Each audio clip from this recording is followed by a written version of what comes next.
Hey there, folks. Welcome back to Zoom Cardboard. I am here with Mr. As he is credited, Eric M. Lang. The M stands for missing. Behind some of your favorite games, behind Blood Rage, behind Marvel United, behind recently Cyberpunk 2077. Often works with CMON. Welcome. Thanks for taking some time, Eric. I appreciate Absolutely, thank you. So we're just going to ask you a few questions. Again, this is off the cuff. This will be highly edited for those watching because we're just sitting at Gen Con right now. We're at BreakoutCON. You gotta keep that. You gotta keep that. Damn it. I've just been demoing all the. So I love local cons like this where it's all about the gaming, and so I got to spend a lot of up close and personal time with fans and really dig into a game, let them enjoy it at their own pace and not feel like they're part of being processed, right? That makes sense. You're from the area too, if I understand. I live that way. You can't see it on the camera, but I live right behind y'all. That way. Yep. In Jeff's direction. So Jeff's behind the camera. We only have 2 microphones, and Jeff is usually sitting here. So Eric's Jeff for the evening. That's right. I don't live with Jeff. Hello. No, he doesn't live with Jeff. Jeff would only wish he lived with him. But we play so many games. Yes.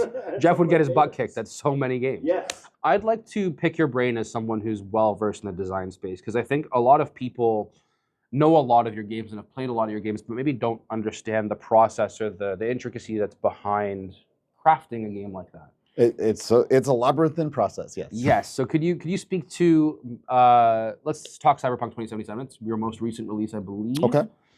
You might be right. You probably know better than I do. So let's talk about what the design process looked like with that. That was with CMON, right? Yeah, it was. So this one will be interesting because I worked with a team of four people, and that was Andrea Carvezio, Ruger. I just call you Ruger, but his name is Francesco Ruger Seta and Alexio Schneerberger. They were the Italian dev team at CMON. Awesome. Now, here's the funny thing. With that game, I stopped working on Cyberpunk 2027 4 years ago. Wow. It's been a while. So because these timelines are, especially for these big Kickstarter games, they're insane. Now, here's the best part. It was almost 10 years ago that I flew down originally to CD Projekt Red to approach them. I talked about the license. I flew down on. So the video game wasn't even out at that point. It was not out yet. No. Yeah, wow. No, it was It was known. Everybody knew about it, but it was even before bug squashing. So it was. There were still parts of the game that I couldn't see. This was well over a year and a half, I think, before it was. No, more than that. Crazy. Okay. More than that. No, it was 3 or 4 years before it was released. It was a long time ago. So wow. I'm giving you all this context because my answer is going to be really cloudy, right? It's been a while. Sure. Since I stopped working on Cyberpunk, between then and now, I've probably worked on about 100 games. So that's not an exaggeration, right? Yeah. Wow. I'm not designing, but I've touched 100 games. So I've worked with Exploding Kittens for 3 years, and we process a ton of games, right? Yeah, no doubt. And I've worked on a bunch of my own and some that are coming out this year. Your design credits are unbelievable. You're cited as a designer on many, many games, and I know you've had your hands in many, many more. That's right. What is one of your lesser known games that you feel stands up to some of your more well-known games? You feel is super good. I love that question.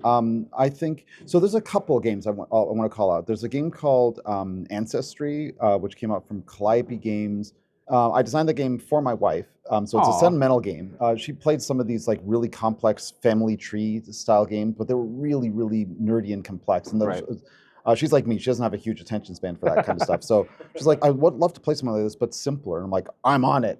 And I came up with this really simple drafting tiling game that became Ancestry. And my playtesters love it. And it was so simple, especially after this big pass where I was like, wait a minute, it's not a historical game. We can do everybody. And the game was so much better. Now you have these wacky, zany family trees that you can tell ridiculous stories about, even more so than most Euro games, which is what it was. Anyway, love that game. I'd love to see it come back. Otherwise, there's a game called Arcane Academy, which I designed with Kevin Wilson, which was for a small publisher named Third World Studio. IDW distributed it. It came out at a time, very turbulent time, I think, for IDW, and just came out with 70 other games. It was very short printed.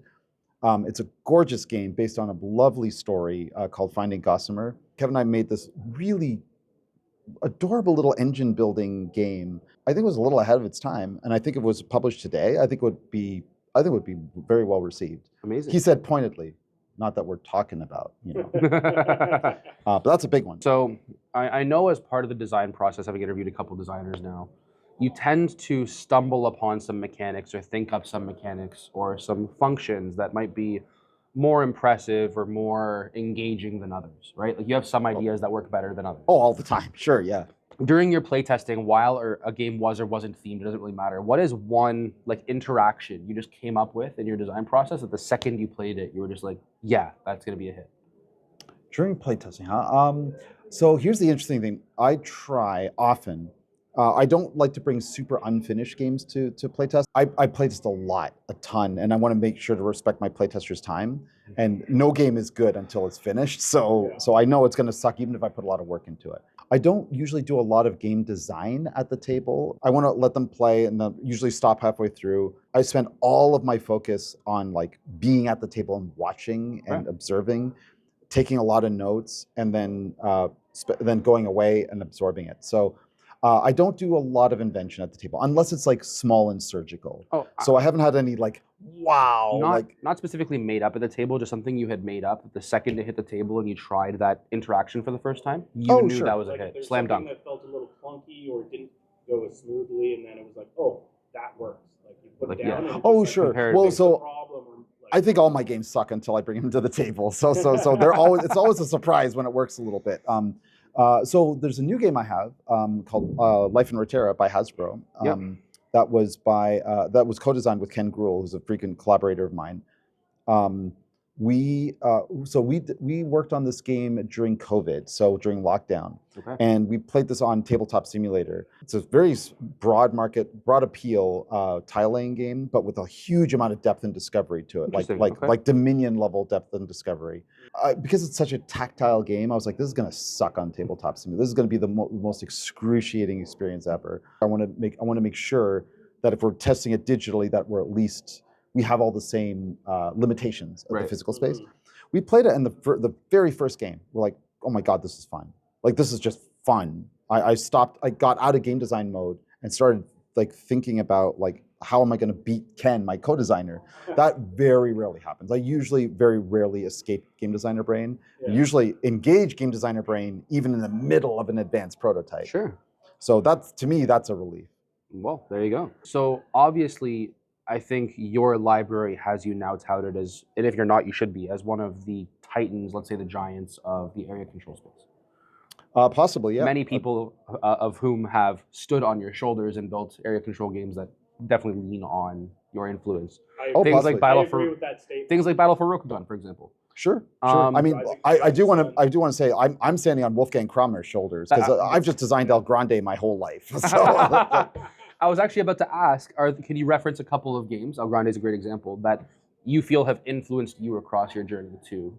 Sure. So I try very hard not to be influenced by single games. El Grande is an exception because that game changed my life. It was freaking amazing. My DNA, I can tell, like my genetic makeup is World of Warcraft, Magic the Gathering, Dungeons and Dragons, Stratego, and maybe some weird mix of party games between Taboo or Balderdash or like the really social bluffing. That's my predilection for games, but I'm very rarely excited by a specific game, right? I'd never play a game and go, oh, I want to make a game like this. Usually it's the opposite. I play a game and go, oh, I really like this. I'm like, cool, now I don't have to make anything like this. Okay. I can imagine if I designed games as well as Mr. Eric Lang here does. I probably wouldn't play many games and be like, "Ooh, I need to do that."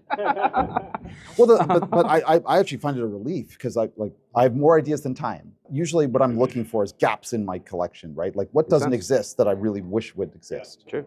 So on that vein, what are some games that have come out recently that you just played that game and that was just an absolute slam dunk for you? Like published games? Published, but not your own. Yeah, other people's. I was kind of burned out for a few years and didn't play a lot of games. Sure. And for the last 4 years, I've been playing almost exclusively party games because I was just reconnecting with where I came from. Yeah. I played a lot that I loved, but getting sort of easing back into hobby games again. Sure. My game of the year last year was Sky Team by Scorpion Masqué. Love that game. Great, yeah. Everything they make is auto buy for me, and I don't work for them. So they also did Dead Cells. Have you tried that yet? Not yet. I have it, but I don't have. You've pre-ordered it, or you have it? No, I own it. It's shelf of shame. Woo! Almost everything they do, just amazing. Wow. I love that game. I played a lot of card games I really liked. The thing is, it's hard for me because I played in the last year, but I don't necessarily play games the year they come out. Like, it's Sure. just new to me is new to me. There's a push your luck card game called Push, which I discovered Push, like yeah, 4 years ago. With the dice. Yes, one well, dice. with the one die, Yeah. right? It came out several years ago, and I played it the year it came out. And then, like, I was like, oh, this is really cool. And I kind of forgot about it, and then rediscovered it again this year. Push Your Luck is one of my favorite game dynamics out there, and I love. I mean, Can't Stop is a perennial classic, and I hold every game up to Can't Stop or Diamant from Bruno and Alan Moon. Those games are titans in that space, and so it's really hard for me to find a game that comes close. Push is. I love that game. It was good enough that I feel like I don't have to make a pure push your luck game for a while. There you go. I know that working with CMON, they'll produce your games to, say, the nth degree, which is fantastic. Beautiful minis, great components. But something like Ankh could really be boiled down into a much less produced, engaged activity, let's say. Like, you don't need the huge minis, you can just use little standees or It could, meeples or but whatever. why? Right. Well, I was going to ask, how much of how it's produced by CMON is CMON and their push for minis, and how much is you love to see this epic thing play out on a board? Well, I mean, so CMON and I were very, very connected, right? And I was working at CMON as a executive director at the time, right? Okay. Like, I like toys, right? I'm 10 years old. I love my toys, and Aren't we all? there are like, if I had done Ankh for any other publisher, it would be, I don't think I would have designed it the same way, to be honest, right? Sure. Like, the fact that those gods are so huge, they're indestructible, and there are these big pieces on the board that, like, all right, that they are instant focuses of attention. Yep. They're intimidating. They're bigger than everybody they are. else. You're like, all right, I know I'm not going to be able to kill that guy. That's to me, that's actually part of the UX of the game. One of the things I love about miniature games is there's some visual sight reading that goes on too. Like, you can look at a mini and have a sort of an idea of what that mini will do in gameplay, which is one of the things I love about miniature games. We don't always get that because, you know, the processes are not fully intertwined. I don't think Ankh would be nearly as enjoyable without the toys and the production. So, on that note, Yeah. You mentioned something about UX. I think that's really interesting. I come from a web development Absolutely. IT space. And a lot of people, I don't think, consider the fact that when you're working with like a player board or a board you're interacting with on a table in a tabletop game of some sort, as opposed to just like miniatures on a map, you're effectively interacting with a UX, a user interface. Yep. How much of your design process is around making that UX experience something that is enjoyable versus just making a puzzle that is enjoyable to solve? I'm a very visual designer. If you look at my prototypes versus the final thing, the wireframes are almost identical. Wow. I'm very, very meticulous about how information is presented. And in some cases, I design, like, even my first prototype. Like, I don't make prototypes on paper. If I can't present it, I don't feel like it's complete. Okay. To your point, they are intertwined. And I actually consider UX design game design. Like, they're not separate. They're different disciplines, but they are fully intersectional. So even down to color choice, like, I'm fussy about, like, that makes sense. Like what colors influence what moods. I'm very, very much into that. Now, I'm not an artist. My stuff is ugly. So the CMON's really, really good at making my stuff amazingly pretty. And the main graphic designer there, Matthew Arlo, is an incredible graphic designer. So I fight with graphic designers all the time because I'm function first guy. He's one of the few graphic designers out there who will come up and go like, oh, I have an even better idea than you do for making this. So we collaborate a lot. So like, credit where credit's due. He's amazing. Awesome. So Ankh, for example, that board, that was when I made that board. The player board or the action board. Got it. Yep. I'm like, that's the game. Oh, totally. That was the third iteration of the game that I was working on, and it was like, oh my god, that's the game. I get this, and even the feel that you have to pick up a piece. It felt like a statesman's game. Like, it felt like a game of pawns that the gods would play very true. using their people. It puts you in that vibe. Action tracking that way is really, really smart. I totally agree. Could you speak to a game that is in development right now, or you're designing right now, that you might or might not have a publisher for? You don't have to leak what the game title is or who it's with, but just tell us about a game you're working on. Sure. Well, so that's the thing. I don't always know. I'm working on about 12 games right now. So I mean, that number's high, right? We can only work on one video at a time. Sorry, guys. I know, right? But that number's actually truncated. Like, that's 12 top of mind. That's after I culled a whole bunch of stuff. That's impressive. But remember, this also includes like expansions for Reterra or expansions for Blood Rage or things like extending the lines I've already got. Makes sense. Does that mean we might see some more expansions for Blood Rage? It is public that I'm working on on something new for Blood Rage. Excellent. Lovely. Next year-ish. I don't Awesome. know. Makes I sense. have to get a big box. The Blood Rage recipe is really good. Nice so. fishing. No comment. But the thing is, the reason I do that is because I like having a lot of things in the air. My favorite thing about development is having like breathing time. So I'll work on a game for quite a while, get it in really good shape, and then leave it alone. Don't touch it for several months. Come back, work on something else. Then come back to the game, completely disrespecting all the time I put into it. Like treat it like a consumer, right? Like, Yeah. like, and then just do I still enjoy this? well, do it well, and have a new perspective on it, right? Sure. So I can, because often you want to have people from outside perspectives look at your game stuff, but they're not my co-designers. It's my responsibility to make the game well. So I need to get that perspective myself. Come back and just like burn it, right? I designed the core of Blood Rage in a day, right? Like they come together really, really fast, but lots of baking time and those nips and tucks around the edges. How many copies of Blood Rage did you sell? Or have been sold, out of curiosity? 6 figures, I'm sure. Can you imagine just coming up with the core design of a game that sells 6 figures of copies in one day? Well, that's the core design, but that's the thing. That's the core design, right? Yes. Like What makes it do so well? All those Everything else, fine-tuned- exactly right, and that's a year. It was about a year of just like lots and lots of loving fine tuning. The core of the game is very fast for me. Like, because if I struggle with that, then I usually don't bother. Makes sense. Having a bunch of your games go through Kickstarter, GameFound, crowdfunding, you're familiar with at least the mechanics of that space. Currently, obviously, there's a surge in how many games and the volume of games, and specifically the midweight Euro type of games that are coming through the crowdfunded space. Okay. Yeah, that makes that. What do you think about the current standards and practices you're seeing as far as the art on a Kickstarter goes, as far as the media consumption, as opposed to the mechanisms of the game are concerned? What I mean to say is when things come on Kickstarter, the company will show you 17 shots of the components before they tell you a single way about how the game works. Sure. I mean, it's effective. I mean, it's like, the expression "always judge a book by its cover" because you should. Right. I don't see that really, honestly, as any different going into like Target or even a hobby store and picking up a cover to see what attracts you, like what makes you, what hooks you in the first place. With the big Kickstarter games, I mean, like the more expensive ones, I mean, of course, like buyer beware, do your research. Sure. It's hard for me to say like this is sort of like it's sort of a subset of like there are too many games argument, right? And and I definitely fall on the side of like there probably are too many games, but like does it matter? Like yeah, you don't have to buy them all. So who cares? Well, you don't have to buy them all, and I know that there are mind share issues and all this stuff. Who on earth are any of us to like be arbiters of that, right? There are some creative forces that you like to use Kickstarters to bypass the vetting process of a publisher. That's often a mistake, and I think those usually get Darwined out over time. I feel bad for people who spend a lot of money on that, but I spent a lot of money on some really bad games, but I ended up like, you know what? Lesson learned. B, I still have all these pretty components that I've now used for prototypes. Sure.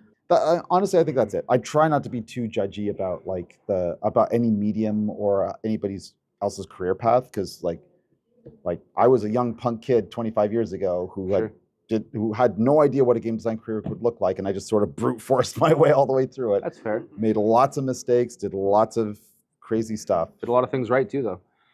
25 years, I hope so. Yeah. The more you know.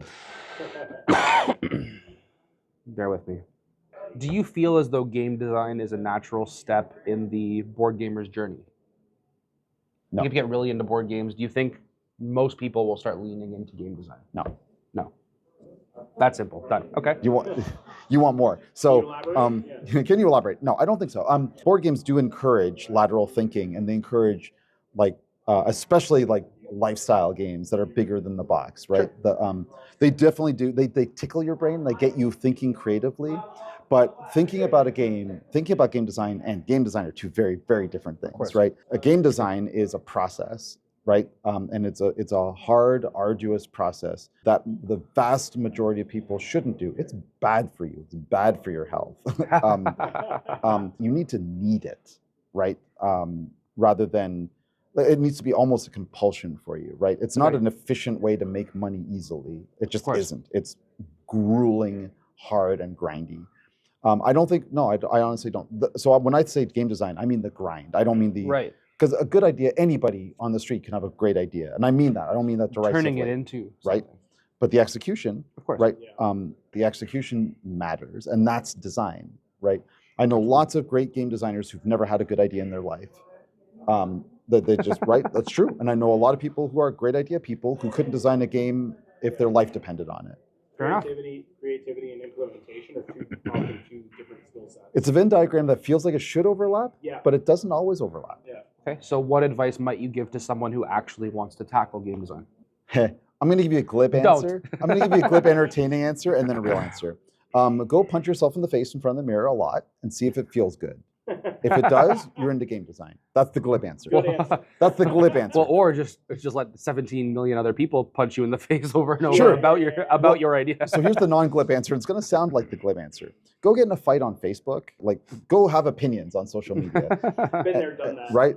And just enjoy the endless pushback and feedback of the internet.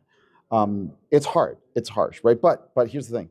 If you come out of that, I'm willing to do the work and get better at this and then go back at it and go through that cycle and use that feedback to make me better at what I do, you're probably got the temperament for it. If you don't, there's absolutely nothing wrong with making a game, playing it with your friends and going, cool, that was neat, I had fun. I encourage that, in fact, because trying to do it, commodifying your love of board games is a cost. It's a very Absolutely. heavy cost, and it might cost you your love of the medium. I will never discourage anybody from, in fact, I will only encourage, do the thing, just do it. Sure. Career will follow, but just go through the grind, do the thing, look at the next step, look at the next step, look at the next step. Go to all these panels where they give you advice on how to design board games. Ignore most of it, but just do it, just do it. Yeah, And like, you'll find your way. The type of person who wants to design a board game, they're pretty smart. Like, and they are going to get beat up a lot, and you should get beaten up a lot. Like, get some scraped elbows and knees and go. Okay. And our last question, it's not really a question, it's more an open forum for you. If you have any projects you're working on, you want to bring attention to anything, now's your time. I think, well, I'm pretty vocal on the media social. So if you follow me at all, you probably know that, I mean, this year I'm going to be hyping Life in Runeterra by Hasbro a lot. I'm so proud of it. It's one of the best games I think I've ever done. Wow. I'm not even going to hype it. Like, just try it. Try it. Let the game do the talking. I have a bunch of other games coming out that I'm not allowed. Oh, Mass Effect, the board game, sorry, was just... Mass Effect. The board game was just announced. Mass Effect, the board game. I heard of... No, you didn't. Was just announced. And Calvin and I, my co-designer, we were done also about a year ago. But approvals are what they are. Very excited about that game. Watch my social media space. When I'm allowed to, I will talk lots more about it. Sounds good. Play games. Like, that doesn't have to be mine. Like, go out and play lots of games. You'll probably find one of mine on the shelf somewhere. Go back and play party games. You gamers, you like, especially you. I'm going to talk to you specifically. You like, oh, anything less complicated than Agricola is not a game. Remember a time when you were younger. Remember when you played Hungry Hungry Hippo, and that pure, unadulterated joy that of just playing this instantly grokkable thing at the table. Go play Categories, go play Perfection, go play Taboo, Balderdash. I've done a bunch of games with Exploding Kittens, some which I did, some which I didn't. Poetry for Neanderthals by Exploding Kittens. Oh yeah, that's a fun one. Amazing game. Actually replaced Taboo for me. Just remember what playing games for fun was like, and kind of like, I'm encouraging you all. This is an intervention. Okay. Go Who back. needs it? Go back to your roots. Yes. I like just one. There's I'm gonna nothing. hold this over Just your head one for a was my while. favorite game in the last 5 years. It's amazing. There's no judgment, right? Of course, I'm known for my big box games. I'm incredibly proud of them. There's just, gaming is such a wide spectrum. There's so much fun to be had. Totally. It's always useful, and I've been doing this for the last 4 years, going back and unlearning so much of this complexity that I've kind of just accepted. Like, gone back and go, like, what's fun again? Like, and trying to forget what I've learned and come back at it with a slightly new approach. Like, what's fun? I have a game that was inspired that was inspired by me eating a bucket of fried chicken. I talk about that on social media a lot. It's coming out this year. Has Awesome. nothing to do with fried chicken. It just, but I call it You my were just fried. eating fried chicken, I was looked at a eating bone fried and chicken said, and that like is a board boom, it just came.